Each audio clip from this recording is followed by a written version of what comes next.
Someone once said, we'd better pay attention to the future because that's where we're going to spend the rest of our lives.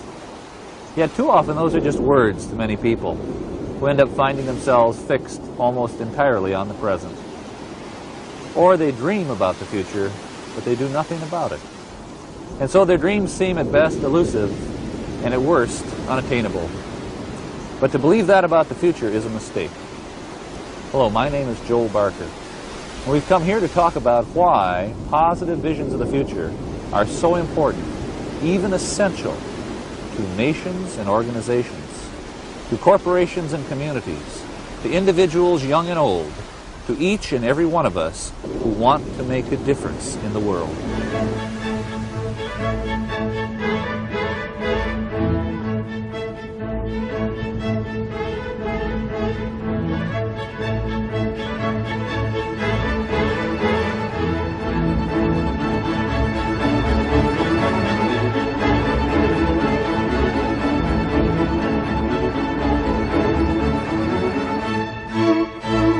I began my study of the future in 1973, just as the Vietnam War was ending. OPEC had taken control of energy pricing. Watergate was beginning. And inflation was soaring beyond control around the world. For many people, from corporate leaders to the person on Main Street, the problems of the present seemed so overwhelming that it seemed pointless to think about the future. And yet, in the midst of all that turbulence and pessimism, I came upon the works of three scholars who showed me that having exactly the opposite attitude, a positive one, was much wiser. Each of these scholars, in his own way, convinced me that it is essential that we think about, dream about, and ultimately envision our own futures, especially in the really tough times. In fact, I believe that having a positive vision of the future is perhaps the most forceful motivator for change that you and I possess. We are now going to take a journey to see how these ideas fit together, and to see how we can use these ideas to make our own organizations, our own families, our own lives richer and more fulfilling. We begin our journey here because of a Dutch scholar, Fred Polak, who wrote a book entitled The Image of the Future. Polak was intensely interested in the relationship between nations and their image of the future. He asked a kind of chicken and egg question. Is a nation's positive image of its future the consequence of the nation's success, or is the nation's success a consequence of its positive image of its future? To find an answer to that question, he read the literature of many nations, both ancient and modern, to see how positively they wrote about their future and how well they lived up to their expectations. What he found is perfectly symbolized here in Athens at the Parthenon. The Parthenon was first a vision in the mind of the architect. So too did the Greeks envision the future of their culture. How did this all happen? Well, the Greeks began with dreams, but then they changed those dreams into something much more powerful: vision. Vision is the result of dreams in action. What Polak found in his research was that significant vision preceded significant success. In example after example, he saw the same pattern emerge. First, a compelling image of the future was offered by leaders. Then that image was shared with their community, and they agreed to support it. Then together, acting in concert, they made the vision a reality. It was true here in Greece 2,500 years ago. And it was the same for Rome, and for Spain, for Venice, for England, for France. It was the same pattern for the United States of America. And even today, we can see the power of vision sweeping across the world, from Eastern Europe to the Pacific Rim. What is particularly interesting to me in Polak's research is the fact that many of the nations, as they began their climb to greatness, did not have the right resources, or the critical population base, or an obvious strategic advantage. In fact, they succeeded against the odds. What they did have was a profound vision of their own future. And that is the key ingredient. Not the only one, but the first and most important. Nations with vision are powerfully enabled. Nations without vision are at risk. I used to be a school teacher, and after I read Fred Polak, I realized that what he was saying for nations was equally true for children. Children are profoundly affected by their vision of the future.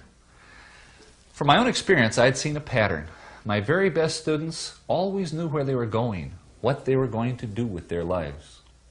When I read Benjamin Singer's scholarly work, The Future-Focused Role Image, I found that my observations were strongly reinforced by a lot of research.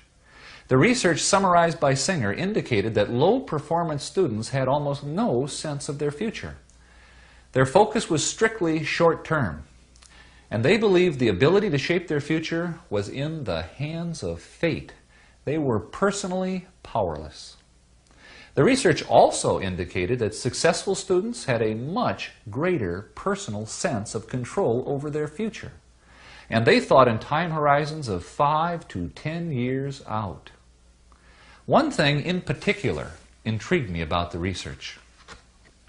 In identifying the successful students, IQ and family background were not the key indicators of success.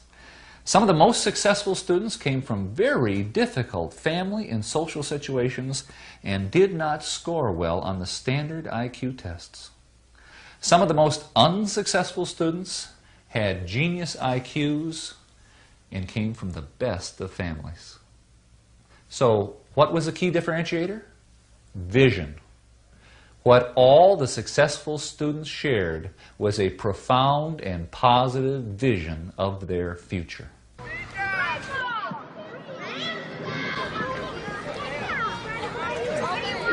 I can think of no better place to bring Singer's observations to life than to visit this elementary school, PS 121, in Harlem, in New York.